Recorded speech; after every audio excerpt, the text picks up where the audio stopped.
Friends, ഇതൊരു ചെറിയ video ഉണ്ട്. ഒരു കൊച്ചു കാര്യം പറയാനാണ്. നമ്മുടെ ഇന്ത്യക്കാർക്ക് മൗറീഷ്യസിലേക്ക് ഓണറേബിൾ വിസ ആണെന്ന് അറിയാലോ. നിങ്ങൾക്ക് ആ എടുത്തു വരുന്ന ടിക്കറ്റ്, നിങ്ങൾക്ക് ഇന്ത്യ ടു മൗറീഷ്യസ് എത്ര രൂപയാണോ ടിക്കറ്റിനുള്ളൂ, ആ പൈസ മാത്രമാണ് നിങ്ങൾക്ക് മുടക്കുള്ളൂ.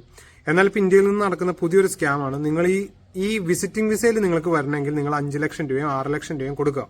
ഇപ്പൊ ഞാൻ മലയാളികൾ ആരെയും കണ്ടിട്ടില്ല അങ്ങനെ വന്നേക്കണേ. ഇതിപ്പോ ഞാൻ കണ്ടത് 2 ഹിന്ദിക്കാരെയാണ്. അപ്പോൾ ഈ 6 ലക്ഷം രൂപ കൊടുത്താൽ നിങ്ങൾക്കിവിടെ ജോലിയുണ്ട്, നിങ്ങൾക്കിവിടെ പെർമിറ്റ് കിട്ടും, നിങ്ങളുടെ എല്ലാ കാര്യങ്ങളും അവർ നോക്കിക്കോളാം എന്നൊക്കെ പറഞ്ഞാണ് ആ പിള്ളേരെ ഇങ്ങോട്ടേക്ക് കയറ്റി വിട്ടത്. അവരിവിടെ എത്തി എയർപോർട്ട് പിക്കപ്പ് പോലും അവർക്ക് കിട്ടിയില്ല. അവരിവിടെ എത്തി അവർക്ക് എയർപോർട്ട് പിക്കപ്പ് പോലും കിട്ടിയില്ല. ശേഷം അവരിവിടെ നടന്ന് ഇതിലൂടെ തന്നെ അവർ പല ആളുകളെയും കണ്ട് പല റെസ്റ്റോറൻറ്റ്സിൽ കൂടെയും കയറി പല ഹോട്ടൽസിൽ കൂടെയും കയറി ഇറങ്ങി നടന്ന് അവർ സ്വയം ഒരു ജോലി കണ്ടെത്തി. അവരിപ്പോൾ ആ ജോലിയിലാണ് നിൽക്കുന്നത്. അവരുടെ വിസ ഓൾറെഡി എക്സ്പയർ ആയി.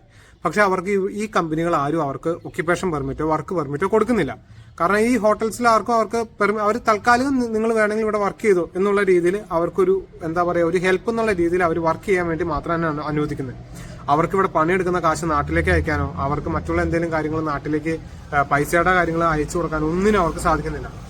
അപ്പൊ എല്ലാവരും ഇങ്ങനെയുള്ള കാര്യങ്ങളൊന്നും ശ്രദ്ധിക്കുക. ഇങ്ങനത്തെയുള്ള കാര്യങ്ങളിൽ പോയി ആരും തല വയ്ക്കാണ്ടിരിക്കുക, പെടാണ്ടിരിക്കുക.